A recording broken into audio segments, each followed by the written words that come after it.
Hello and welcome to World News here on TVP World. I'm your host, Diana Skaya. On Wednesday, President Donald Trump's new tariffs go into effect, including a hefty 104% tariff on Chinese imports. The U.S. Customs and Border Protection Agency is imposing tariffs on numerous countries, with U.S. markets already taking a sharp downturn in the wake of the new measures. Across the Atlantic, Europe is grappling with the fallout. European Commission President Ursula von der Leyen has expressed the EU's willingness to enter negotiations with the US on the tariffs, but also signaled that Europe is preparing countermeasures. On April 9th, EU member states will vote on potential retaliatory actions in response to the US tariffs on steel and aluminum. The proposal is likely to pass unless 15 member states, representing 65% of the EU's population, oppose it. With Donald Trump's tariffs kicking in, the EU is preparing its response. Our correspondent in Brussels, Alex Cadier, reports. Well, it was the day that many European leaders hoped would never happen, but that the European Commission was preparing for. Its tariff day here in Brussels. Those Trump administration tariffs starting to bite across the European continent, and the European Commission, that building behind me, preparing the EU's response. We understand the member states are broadly backing the Commission, which is proposing up to 25% tariffs on things like agricultural goods, steel, aluminium, motorcycles and other products produced in the United States. A big focus on industrial goods there. But interestingly, we saw that these potential reciprocal tariffs from the European Union target states in the US that voted for Donald Trump. They target industries and goods produced in red states of the United States. So a particularly interesting detail there that Republican voters are being targeted by these particular measures. Now, the deadline for this, of course, there'll be a meeting of those EU member states later in the day in Brussels. They will vote on this. We expect very little opposition to what the Commission has proposed, and then they will take effect within a week or so. So certainly this is moving incredibly quickly. The EU's position remains the same. It would rather negotiate with the Trump administration, negotiate some kind of deal. We've seen Ursula von der Leyen proposing 0 for 0 tariffs on industrial goods, including cars. So far rejected by the US administration. The EU wants to negotiate and not escalate, but if it needs to fight, it's ready to do so. Alex Cadier, TVP World, Brussels. Ukraine injured another mass drone attack on civilian targets overnight. The war-torn city of Kharkiv was rocked by at least 15 explosions after Russia launched waves of Iranian Shahed drones, while at least 15 people were wounded at Dnipro and Kramatorsk, both of which also saw Russian strikes. Now, in total, Ukrainian authorities claim at least 55 drones were launched across the country. The State Emergency Service reported the strikes on Kharkiv targeted civilian businesses, warehouses, industrial facilities, and service stations. At least 3 people were wounded. Ukraine's second largest city is situated only 30 kilometers from the border with Russia and has faced near nightly attacks in recent weeks. Elsewhere, 15 people were reported wounded after attacks on Dnipro, Ukraine's 4th largest city. Houses, high-rise buildings, cars, and businesses were heavily damaged. Closer to the front line, civilians were also wounded after an attack on Kramatorsk in the Donetsk region. Despite mounting pressure from the United States for a 30-day ceasefire, Russia continues its relentless attacks on Ukraine's civilian infrastructure.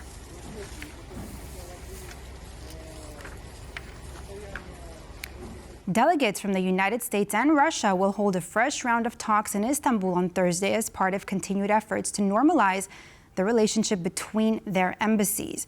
We now go live to our correspondent, Kazimierz Wysiak, who is in Istanbul. Hello, Kazimierz. So what can you tell us? What's on the agenda? Good afternoon, Diana. So this meeting is technically not supposed to be about any major international policies between the two countries. It is technically supposed to be only about the operations of embassies. However, we don't know what exactly they will be talking about.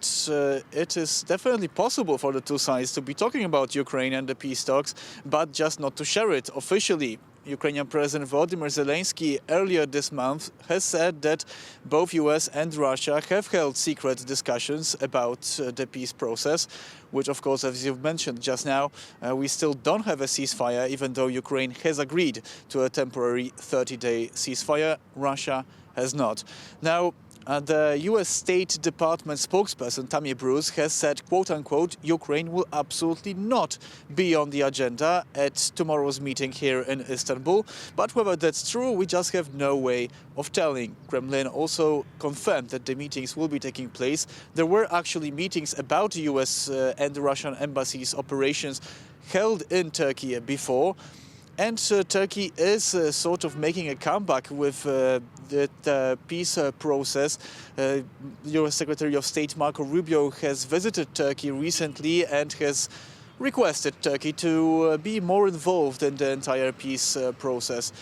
Before, in the past, Turkey also facilitated several different discussions between Ukraine and Russia. There was the grain deal, which was also mediated by Turkey. So we will have to wait and see whether the government of Recep Tayyip Erdogan actually comes back to playing a bigger role in this entire peace process. For now, tomorrow's meeting is technically not about Ukraine. Back to you in the studio. Thank you so much, Kazimierz Wisza, coming to us live from Istanbul. For countries that share a border with Russia, the potential for hybrid attacks is greater than ever.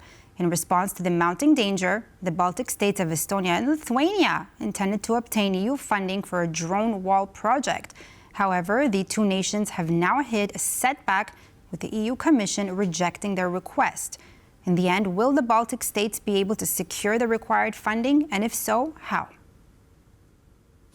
Hybrid threats remain a worry for European countries bordering Russia. Just as the Kremlin has utilized drones on the battlefield, nations on the eastern flank of NATO have been building up their deterrence and defense capabilities. On Tuesday, Lithuania and Estonia had their EU funding request for a drone wall rejected by the EU Commission. This has led to surprise by some Baltic policymakers. It's still undisclosed, not enough of information or background information was provided from our side, I hope.